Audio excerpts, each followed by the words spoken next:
Depreciation accounting part one.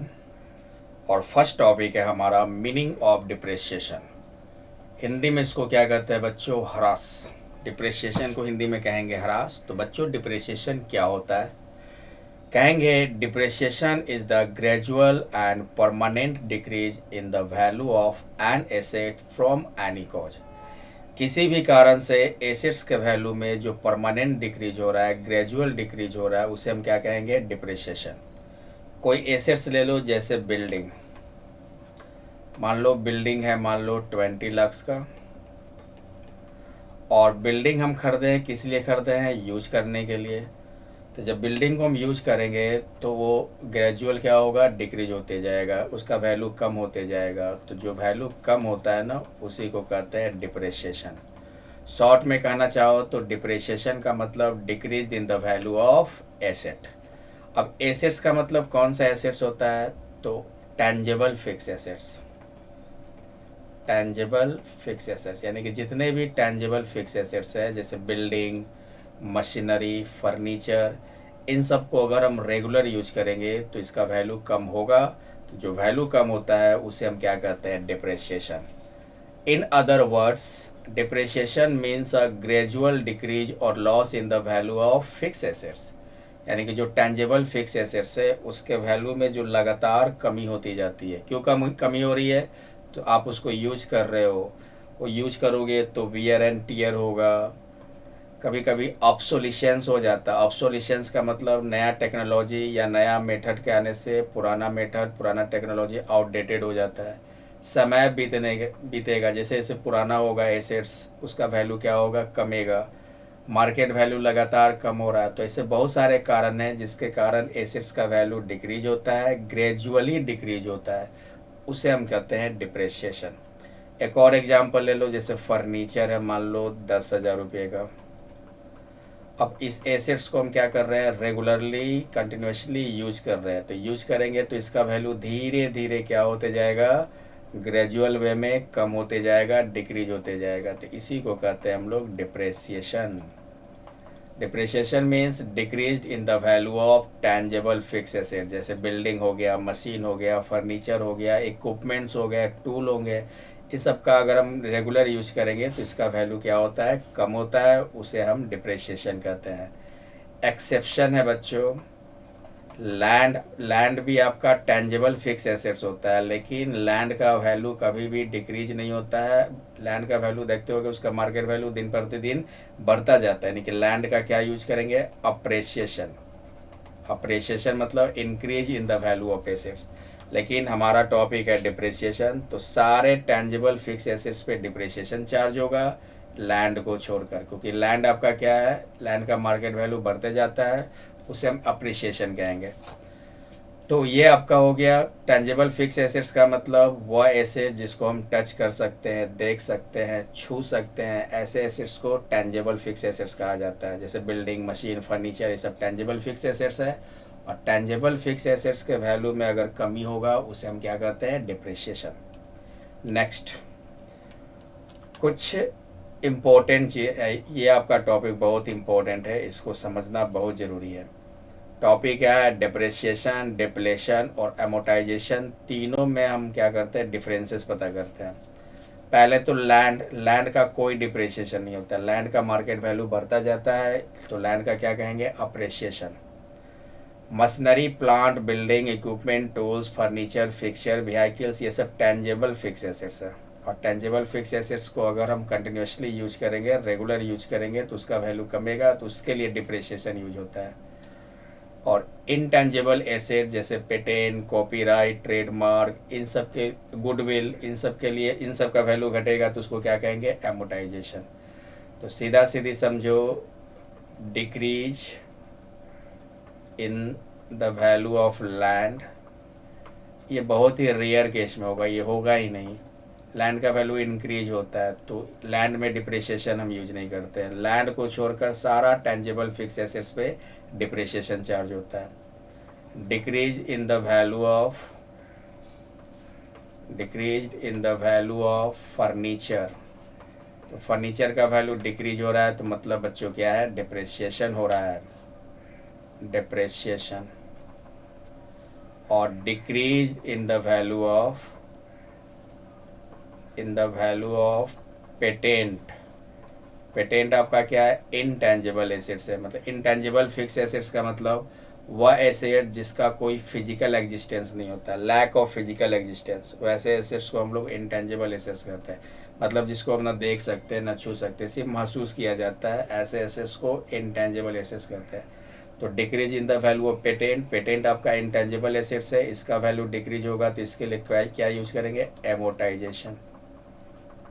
तो amortisation और depreciation दोनों का मीनिंग सेम है, बस डिप्रेशिएशन यूज होता है टेंजिबल फिक्स एसेट्स के लिए और एमोटाइजेशन यूज होता है इनटेंजिबल फिक्स एसेट्स के लिए, और दोनों का मतलब होता है डिक्रीज करना। तो ओवरऑल डिप्रेशिएशन का मतलब जो भी टेंजिबल फिक्स एसेट्स है लैंड को छोड़कर उनको अगर हम रीयूज करेंगे तो उसका वैल्यू क्या होता है? कम होता है। तो जो वैल्यू कम होता है उसे हम डिप्रेशिएशन कहते हैं। नेक्स्ट, फीचर्स और कैरेक्टरिस्टिक्स ऑफ डिप्रेशिएशन। तो पहला फीचर है ग्रेजुअल डिक्रीज। डिप्रेशिएशन का मतलब क्या होता है कि एसेट्स का जो ओवर टाइम पीरियड है, वो टाइम पीरियड के दौरान उसका वैल्यू आपका कंटिन्यूसली कम होता जाएगा, उसे ही हम लोग डिप्रेशिएशन कहते हैं। सेकेंड है allocation. Depreciation allocate the cost of a tangible asset over it's useful life. जैसे कि मान लो 10,000 का फर्नीचर है और एनुअल डिप्रेशिएशन चार्ज हो रहा है आपका कितना? 2,000। तो ये कह सकते हैं कि 10,000 का हम क्या कर रहे हैं? 2,000 के तरीके से हम लोग एलोकेट कर रहे हैं, यानी कि it allocates the cost of tangible asset. तो फर्स्ट ईयर मान लो 2,000, सेकेंड ईयर भी कितना? 2,000, थर्ड ईयर भी 2,000, फोर्थ ईयर भी 2,000। तो 10,000 जो फर्नीचर का जो कॉस्ट है उसका हमने क्या किया? Over the time period allocate कर दिया। तो हर साल जो डिप्रिसिएशन चार्ज होता है उसे ही कहते हैं एलोकेशन। एलोकेशन यानी कि depreciation allocates the cost of a tangible assets over it's useful life. Charge against profit, depreciation आपका एक्सपेंस है और ये कंपनी के प्रॉफिट में से माइनस किया जाता है, क्योंकि एक्सपेंस प्रॉफिट में से माइनस होगा, इसलिए कम डिप्रिसिएशन को क्या कहते हैं? Charge against profit. और डिप्रिसिएशन का कैलकुलेशन सिस्टमैटिक मैनर में किया जाता है, जैसे स्ट्रेट, मैंने उसका एक मेथड बना हुआ है, जैसे आप आगे पढ़ोगे straight line method, diminishing balance method. तो डिप्रिसिएशन का कैलकुलेशन सिस्टमैटिक मैनर में किया जाता है, या डिप्रिसिएशन का जो चार्ज होता है वो सिस्टमैटिक मैनर में करते हैं। टेंजिबल फिक्स एसेट, डिप्रिसिएशन हमेशा टेंजिबल फिक्स एसेट्स पे चार्ज होगा जिसका फिजिकल एग्जिस्टेंस हो, जिसको हम देख सकते हैं, छू सकते हैं, जैसे बिल्डिंग, मशीनरी, इक्विपमेंट। लैंड पे डिप्रिसिएशन चार्ज नहीं होता है। तो लैंड को छोड़कर जितने भी आपके टेंजिबल फिक्स एसेट्स है उस पर आपका डिप्रिसिएशन चार्ज होता है। तो ये था आपका फीचर। अब अगला टॉपिक है कॉजेज ऑफ डिप्रिसिएशन। डिप्रिसिएशन के क्यों, क्या कारण है, क्यों डिप्रिसिएशन होता है, क्यों फिक्स एसेट्स का वैल्यू डिक्रीज होता है। तो पहला कारण है वियर एंड टीयर। अगर हम कोई फिक्स एसेट्स को खरीदे हैं तो यूज करेंगे तो वो गिरेगा, टूटेगा, फूटेगा, जिस कारण उसका वैल्यू क्या होते जाता है? कम होते जाता है। जैसे देखो एग्जांपल के तौर पे मशीनरी और व्हीकल्स, ये क्या होते हैं? डे टू डे क्या हो रहा है? वियरिंग हो रहे हैं, डेली यूज कर रहे हैं तो गिर रहा है, टूट रहा है, फूट रहा है, तो उससे उनका वैल्यू कम होता है, तो उससे ही हम डिप्रिसिएशन करते हैं। तो पहला कारण हो गया। सेकेंड है पैसेज ऑफ टाइम। जैसे जैसे समय बीतते जाएगा, कोई भी एसेट्स पुराना होते जाएगा, उसका वैल्यू क्या होते जाएगा? कम होते जाएगा, तो इस कारण भी डिप्रिसिएशन होता है। एक बहुत ही इंपॉर्टेंट वर्ड है ऑब्सोलिशंस। ऑब्सोलिशंस का मतलब जैसे कोई नया टेक्नोलॉजी आता है, जैसे कि आप देखते होंगे पहले स्कूटर चलते थे, अब स्कूटर लोग ना खरीद कर क्या करते हैं? स्कूटी यूज करते हैं। तो स्कूटर का एकदम, स्कूटर क्या होगा? ऑब्सोलीट हो गया, मतलब ओल्ड मेथड हो गया, ओल्ड टेक्नोलॉजी हो गया। तो स्कूटर क्यों ख़त्म हो गया? क्योंकि उसके जगह पे बहुत सारे नए नए बाइक आ गए, नए टेक्नोलॉजी के बाइक, अपडेटेड बाइक आ गए, स्कूटी का यूज होने लगा, तो स्कूटर का वैल्यू ख़त्म हो गया, स्कूटर मार्केट से गायब हो गया। तो इस कारण तो कह सकते हैं कि स्कूटर क्या हो गया? डिप्रिशिएट हो गया। तो नए टेक्नोलॉजी, नए मेथड के आने से जो क्या होता है, पुराना एसेट जो होते हैं वो आपका आउटडेटेड हो जाता है, पुराना हो जाता है, उनका वैल्यू कम जाता है।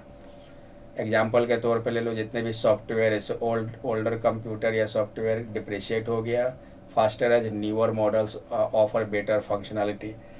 तो नए सॉफ्टवेयर के आने से या नए कंप्यूटर मॉडल के आने से पुराना कंप्यूटर मॉडल क्या हो गया, डाउन हो गया, उसका वैल्यू कम गया, उसका वैल्यू ख़त्म हो गया।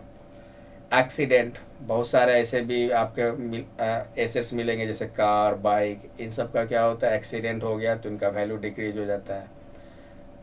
Permanent fall in market value, किसी भी एसेट्स का अगर मार्केट वैल्यू कंटिन्यूसली कम होता जा रहा है, लगातार कम होता जा रहा है, तो कह सकते हैं कि वो एसेट्स का वैल्यू क्या हो गया, डिक्रीज हो गया, मतलब कि डिप्रिसिएशन हो गया।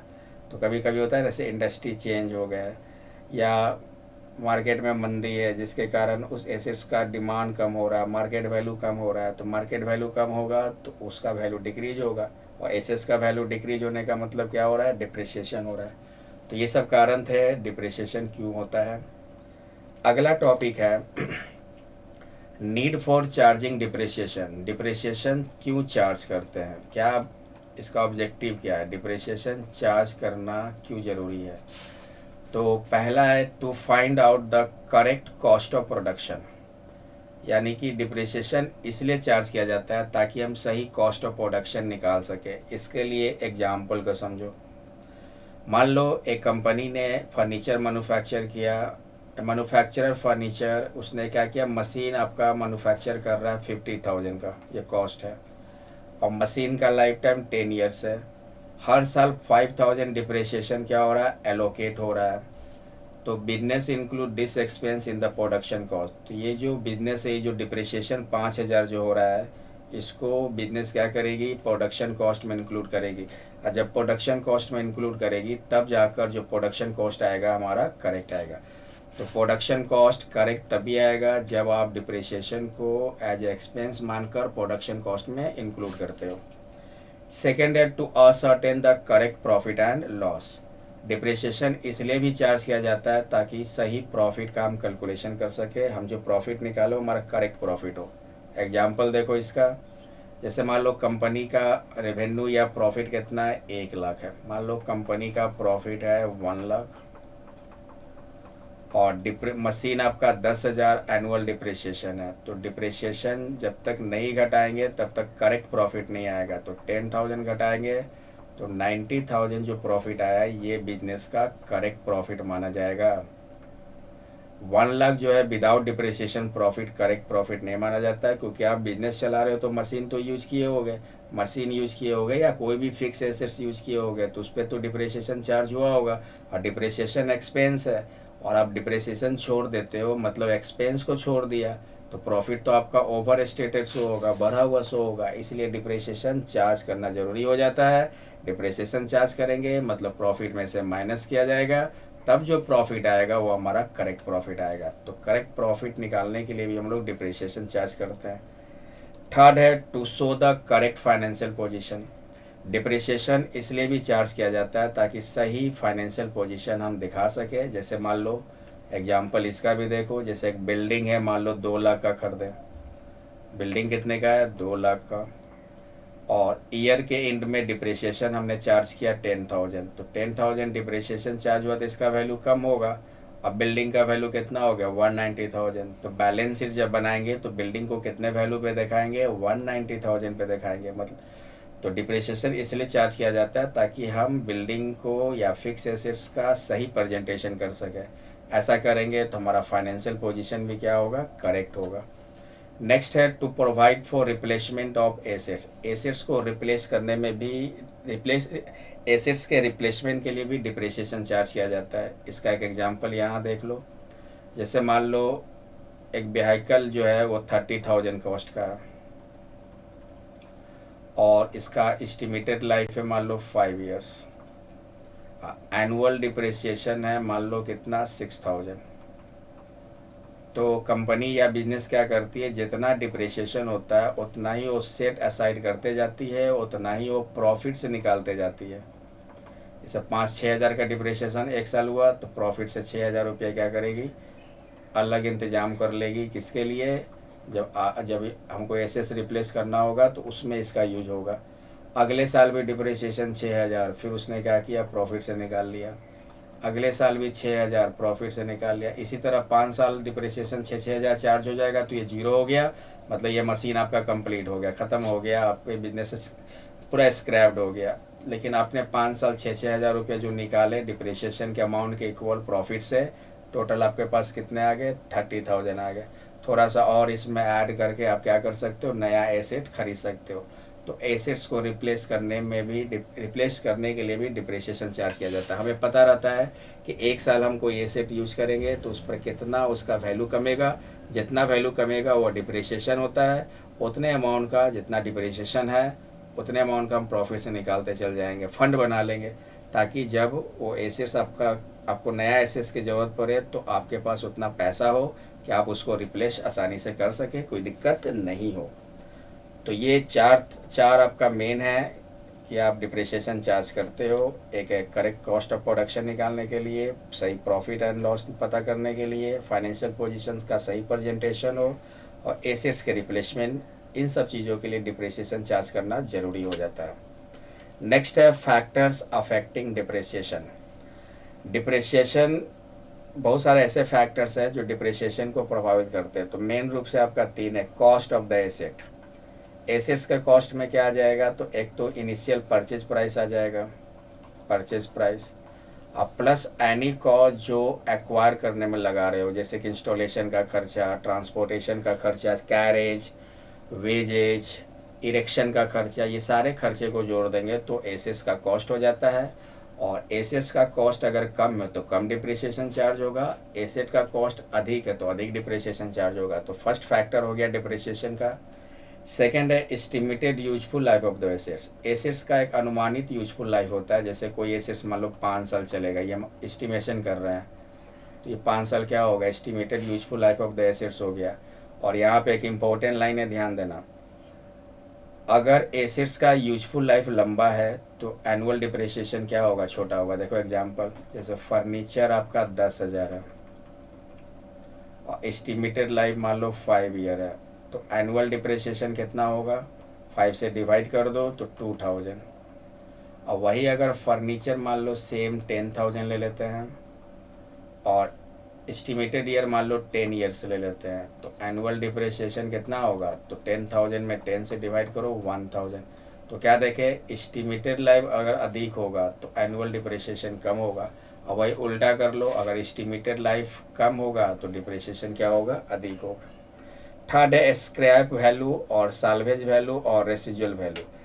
मतलब यह वैल्यू होता है जब एसेट्स के यूजफुल लाइफ के एंड का जो वैल्यू होता है वो आपका स्क्रैप वैल्यू। जैसे मान लो कोई फर्नीचर खरीदा 10,000, 5 साल यूज करने के बाद इसका वैल्यू 2,000 बचा। अब ये अब ये स्क्रैप हो गया, मतलब कि अब इसको हम यूज नहीं कर सकते, तो ये वैल्यू आपका क्या कहलाएगा? Scrap value, salvage value, residual value. और यहाँ पे लिखा है अगर स्क्रैप वैल्यू हाई है तो एनुअल डिप्रिसिएशन लोअर है, मतलब कि स्क्रैप अगर जितना ज़्यादा बचेगा डिप्रिसिएशन उसका क्या होगा? एनुअल डिप्रिसिएशन कम होगा। और वही अगर स्क्रैप वैल्यू कम है मतलब कि एनुअल डिप्रिसिएशन क्या है? अधिक है। तो ये आपका फैक्टर्स था जो डिप्रिसिएशन को प्रभावित करता है। नेक्स्ट, डिप्रिसिएशन चार्ज करने के बहुत सारे मेथड्स हैं। आपको मेन रूप से पढ़ने होंगे straight line method, written down value method, और बीकॉम वाले बच्चे अगर हैं तो annuity method, depreciation fund method. तो हम एक एक करके सब मेथड्स को पढ़ेंगे। पहला मेथड है स्ट्रेट लाइन मेथड या फिक्स इंस्टॉलमेंट मेथड। सेकेंड है रिटेन डाउन वैल्यू मेथड और diminishing balance method. Annuity method, depreciation fund method, the sum of years digit method, insurance policy method, revaluation method, production unit method, machine hour method, the use of mileage method, etcetera. मतलब कि एक आध दो और भी है। तो ये था मेथड्स ऑफ चार्जिंग डिप्रिसिएशन। अब अकाउंटिंग ट्रीटमेंट करते हैं। तो पहला एंट्री तो करेंगे एसेट्स परचेज करने का। क्या एंट्री हो जाएगा? Assets account debit to cash या बैंक अकाउंट। नरेशन क्या लिख दोगे? Being assets purchased, being assets purchased. Second है इंस्टॉलेशन एक्सपेंस पे अगर खर्चा करते हैं तो उसका भी एंट्री क्या होगा? Assets account debit to cash account या bank account. Assets account debit to cash या बैंक अकाउंट, ये भी कॉस्ट ऑफ एसेट में ही आ जाएगा। नरेशन क्या लिख देंगे? बीइंग इंस्टॉलेशन, मान लो खर्च कर रहे हो तो installation expense paid third entry depreciation charge करेंगे, तो ये तो 11th में पढ़े हो गए, मतलब कि 11th में तो हो ही सभी। ये डिप्रेशिएशन टू एसेट हो जाएगा, मतलब जनरल एंट्री में पढ़े हो गए बच्चों। डिप्रेशिएशन टू एसेट, नरेशन क्या लिखेंगे, being depreciation charged, being depreciation charged. अब फोर्थ नंबर है, डिप्रेशिएशन को प्रॉफिट एंड लॉस के डेबिट में ट्रांसफ़र किया जाता है, पढ़े हो गए ना। फाइनल अकाउंट में पीएनएल अकाउंट के डेबिट में दिखाते हैं, तो profit and loss account debit to depreciation account. Narration क्या लिख देंगे, being depreciation transferred to profit and loss account.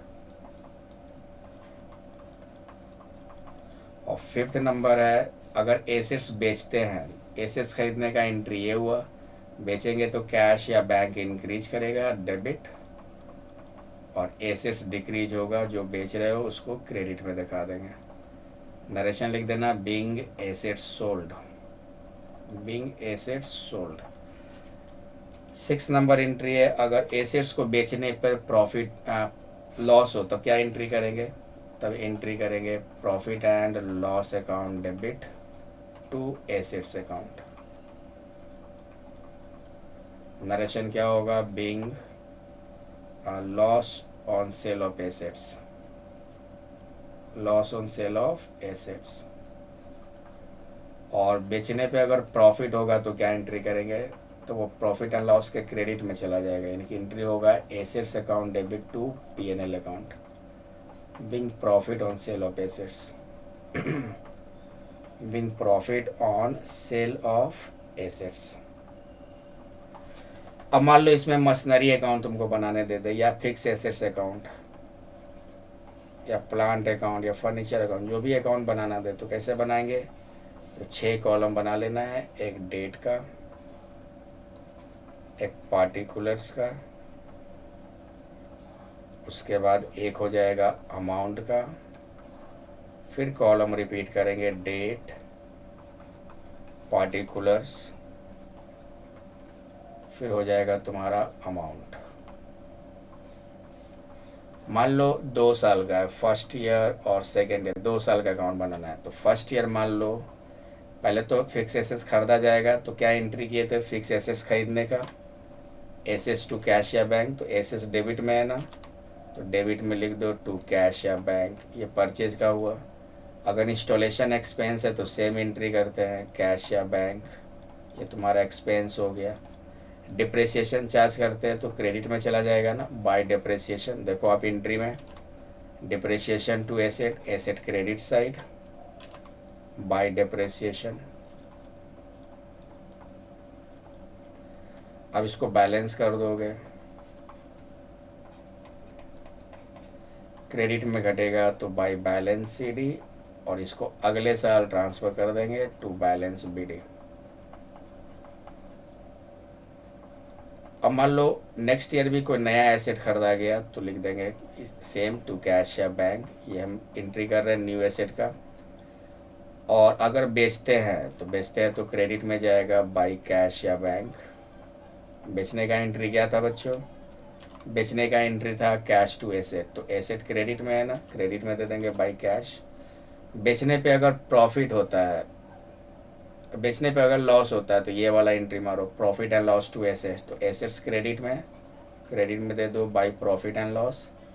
अब बेचने पे अगर प्रॉफिट होता है तो देखो एसेट्स डेबिट में लिख देंगे टू प्रॉफिट एंड लॉस। अब फिर हम क्या करेंगे, एसेट्स का डिप्रेशिएशन निकालना है, तो इधर लिख देंगे बाय डिप्रेशिएशन, जैसे इसमें इधर लिखे थे डिप्रेशिएशन, हमेशा एसेट्स के क्रेडिट में जाएगा, उसके बाद टोटल करके बैलेंस कर देंगे।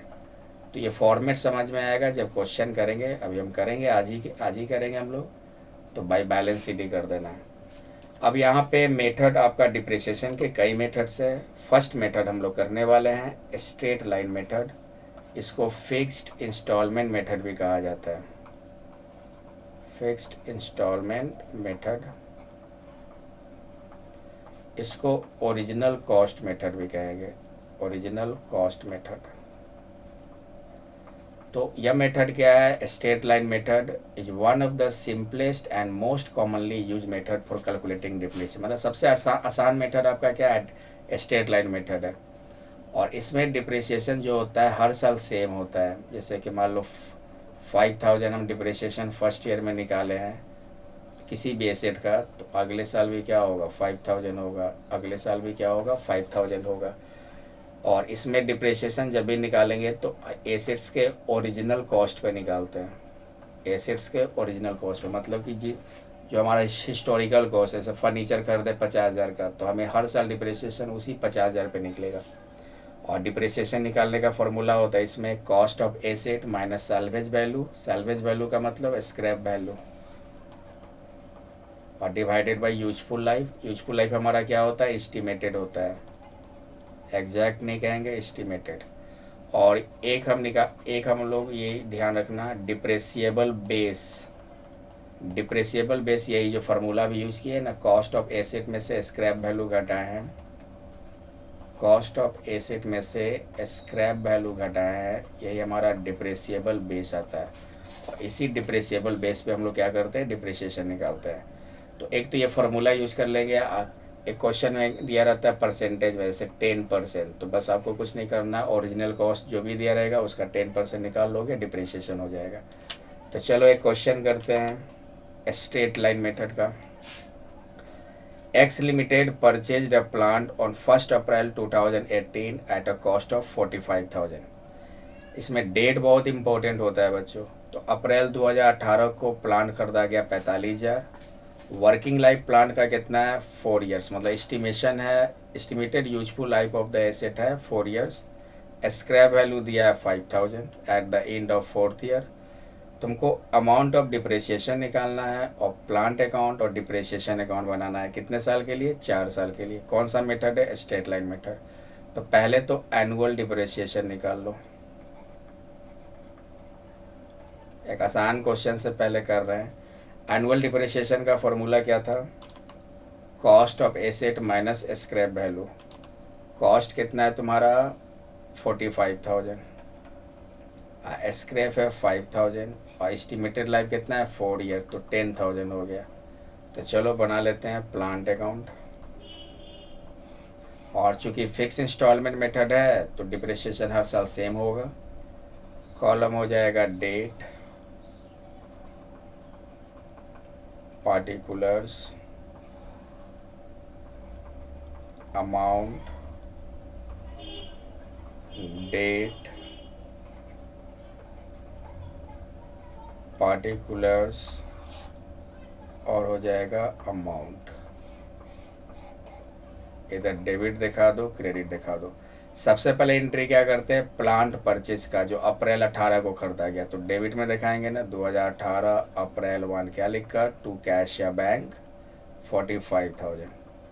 आप लोग एंट्री में भी देखोगे, या देखो फॉर्मेट में देखो, परचेज का टू कैश या बैंक, और एंट्री क्या किए थे एसएस टू कैश, तो एसएस डेबिट में है, सीधी सी बात है।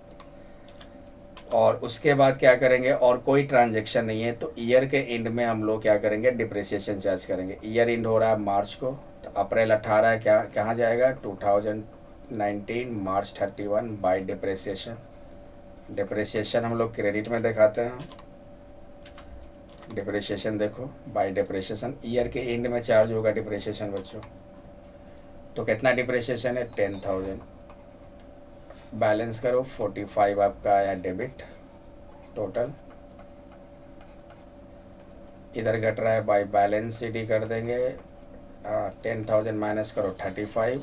2019 मार्च के बाद 2000 अप्रैल 1 आएगा, टू बैलेंस बीडी 35। फिर डिप्रिसिएशन चार्ज करेंगे क्योंकि कोई और परचेज तो है नहीं, तो सीधे क्या करो 2029 है, तो एंड क्या होगा 2020 मार्च 31 बाय डिप्रिसिएशन। कितना डिप्रिसिएशन है, तो स्ट्रेट लाइन मेथड में हर साल सेम डिप्रिसिएशन 10,000, तो ये 35 हो गया, 35 हो गया। इधर घटेगा बच्चों, तो लिख देना है बाय बैलेंस सीडी 25,000। अब 2020 के बाद 2020 रहेगा, मार्च के बाद अप्रैल 1 आ जाएगा, टू बैलेंस बीडी 25। फिर एंड में यानी कि 2020 अप्रैल है तो 2021 मार्च 31 फिर डिप्रिसिएशन चार्ज कर देंगे। कितना? सेम 10,000। बैलेंस कर लो 25,000। इधर घट रहा है, क्या लिख देंगे? By balance CD 15,000। अब 2021 मार्च के बाद क्या होगा? 2021 मार्च के बाद एक दिन आगे बढ़ेंगे, अप्रैल 1 टू बैलेंस BD 15,000। फिर ईयर के एंड में डिप्रिसिएशन चार्ज कर देंगे 2022 मार्च 31 बाय डिप्रिसिएशन फिर 10,000। अब टोटल कर लो तो 15,000 डेबिट टोटल,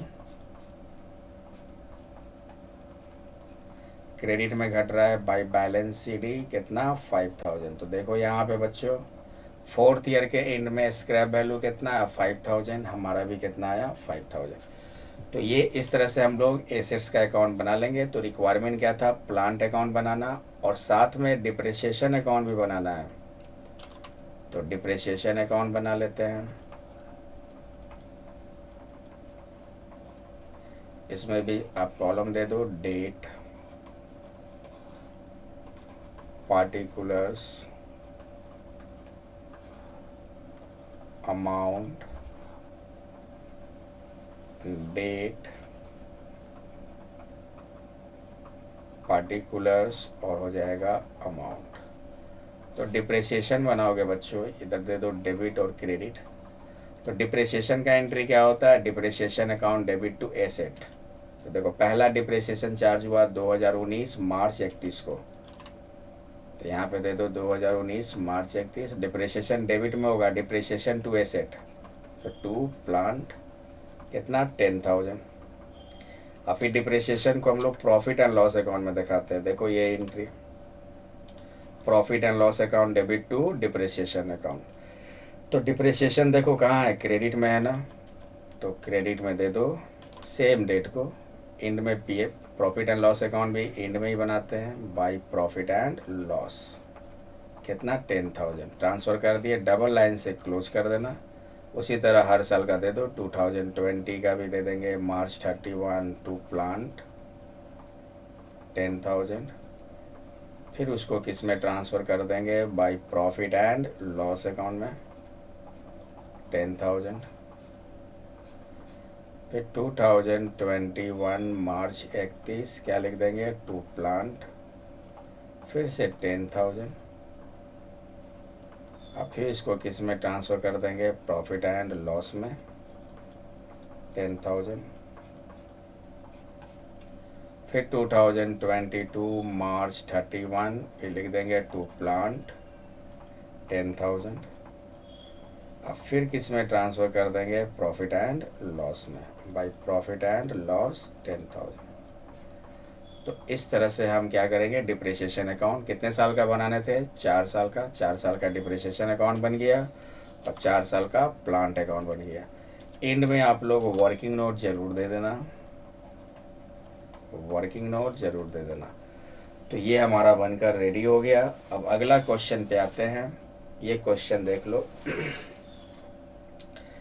क्वेश्चन कह रहा है एक सेकेंड, क्वेश्चन कह रहा है Ram Kumar purchased a machinery on 1 May 2020 for 90,000। कितने का मशीनरी खरीदा गया? 1 मई 2020 को 90,000 का खरीदा गया। On 1 July 2021 it purchase another machinery for 40,000। 1 जुलाई 2021 को जो मशीनरी परचेज किया गया था, एक और मशीनरी परचेज किया गया 40,000 अनदर मशीनरी। 31 मार्च 2022 को it sold off the first machine purchase in 2020 for 58,000। क्या कह रहा है कि मार्च 2022 को 31 मार्च 2022 को पहला मशीन बेच दिए। तो पहला मशीन हम 20 में खरीदे थे 90,000 वाला, उसको हम 58,000 में बेच दिए। And on the same date, उसी डेट को एक न्यू मशीनरी परचेज किया गया 1 लाख का। डिप्रिसिएशन आपका 20% पर एनम निकालना है। कौन सा मेथड है? ओरिजिनल कॉस्ट यानी कि straight line method. Accounts close होता है दिसंबर में। यहाँ ध्यान देना, पिछला क्वेश्चन में जो किए थे मार्च में क्लोज हो रहा था, यहाँ दिसंबर में क्लोज हो रहा है। हमको मशीनरी अकाउंट बनाना है 3 इयर्स का, CGST दिया है SGST। तो जब भी डिप्रिसिएशन आप कर रहे हो ना तो उसमें GST का यूज ही नहीं करना, ध्यान रखना, GST का यूज ही नहीं करना। GST को कॉस्ट ऑफ एसेट्स में इंक्लूड नहीं किया जाता है। तो चलो स्टार्ट करते हैं। क्या बनाना है हमें? Machinery account. कॉलम बना लेंगे, 6 कॉलम बनेगा डेट का। उसके बाद एक कॉलम बनेगा पार्टिकुलर्स, फिर अमाउंट का कॉलम दे दो, फिर ले लो डेट, पार्टिकुलर्स,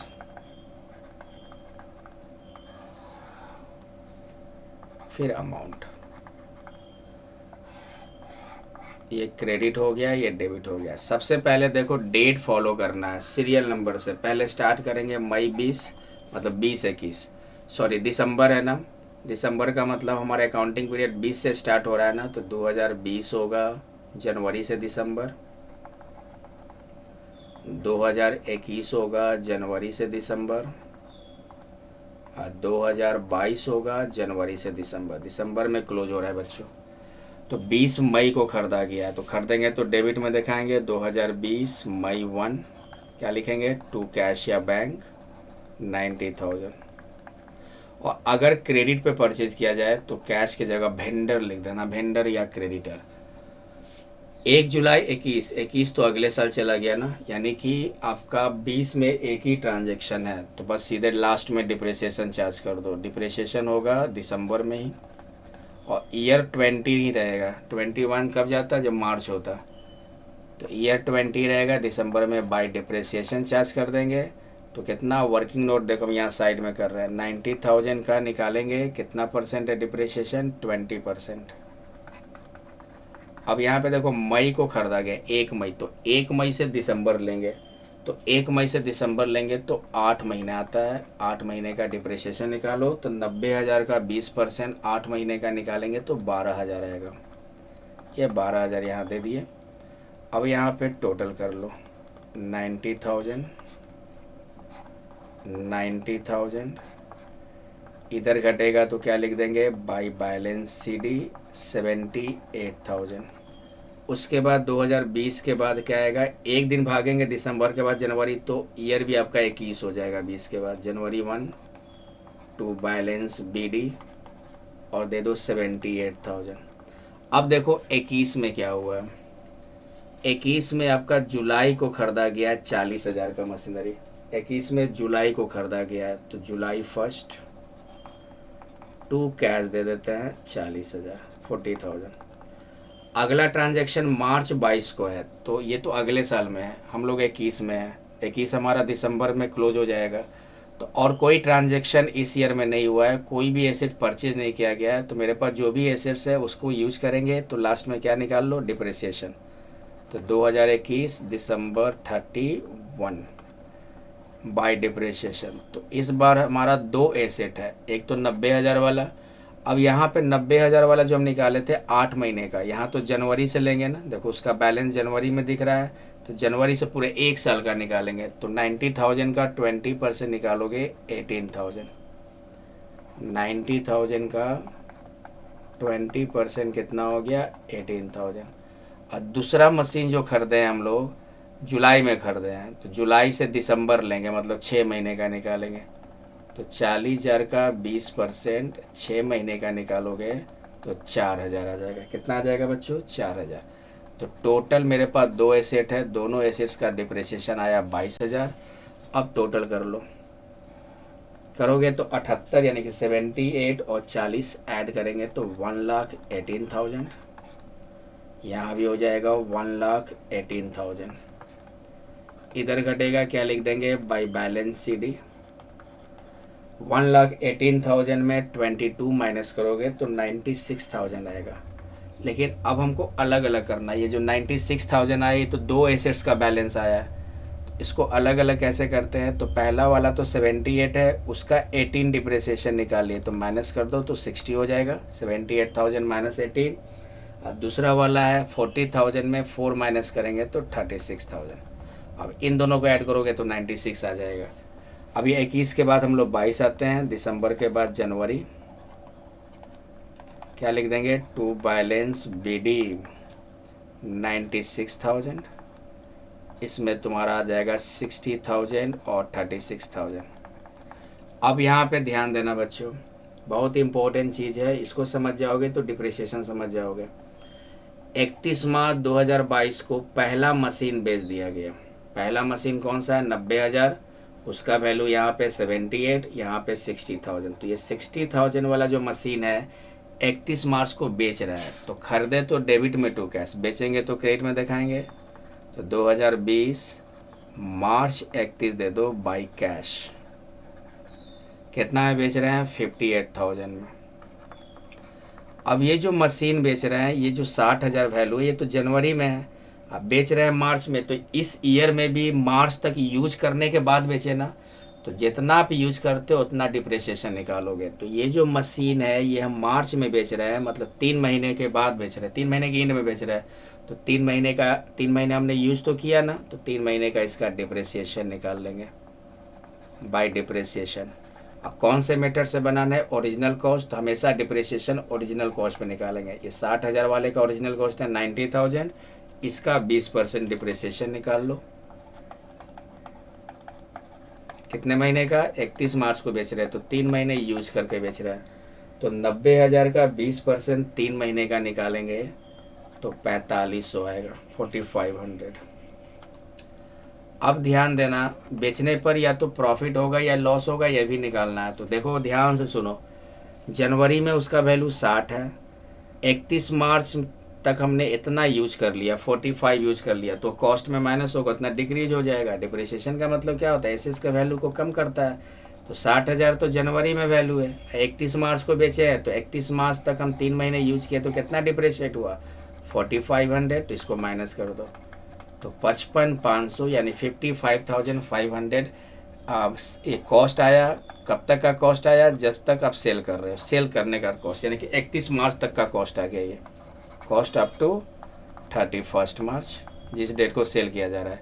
और सेल कितने में कर रहे हो आप, सेल कर रहे हो आप 58,000 में, तो इतना कॉस्ट है, 55,500 है, उसको बेच रहे हो 58 में, तो बढ़ा कर बेच रहे हो ना, तो प्रॉफिट आ गया आपका। तो 58,000 माइनस 55,500 करेंगे तो 2,500 का प्रॉफिट आ गया। प्रॉफिट का एंट्री क्या करते हैं हम लोग, प्रॉफिट का एंट्री करते हैं ये वाला, assets account debit to profit and loss, 7 number. तो एसेट्स के डेबिट में दिखा देंगे ना, तो एसेट्स के डेबिट में दिखा देंगे इसको, कब दिखा देंगे, एंड में, दिसंबर 31 को। प्रॉफिट एंड लॉस अकाउंट कब बनता है, ईयर के एंड में। कितना दिखा देंगे हम, कितना आया था हमारा, 2,500 का प्रॉफिट आया, तो प्रॉफिट इधर दिखा दिया। ये कौन सा प्रॉफिट है, ऑन सेल, जो एसेट्स आप बेचने पे जो हमारा प्रॉफिट आया वो दिखा दिए। अब ये वाला जो फर्स्ट मशीन था ये ख़त्म हो गया। अब इसी डेट को, यानी कि जिस डेट को बेचा गया, यानी कि मार्च 31 को बेचा गया, मार्च 31 को एक और मशीन खरीदा गया, कितने का, 1 लाख का। तो लिख दो यहाँ टू कैश 1 लाख। अब सारा ट्रांजैक्शन हो गया। अब ईयर के एंड में क्या करो, डिप्रिसिएशन निकाल दो, क्योंकि अब कोई परचेज सेल नहीं है। तो अब जो भी एसेट बचा हुआ है एंड तक उसका डिप्रिसिएशन निकाल देंगे। एंड कब होता है, दिसंबर 31 बाय डिप्रिसिएशन।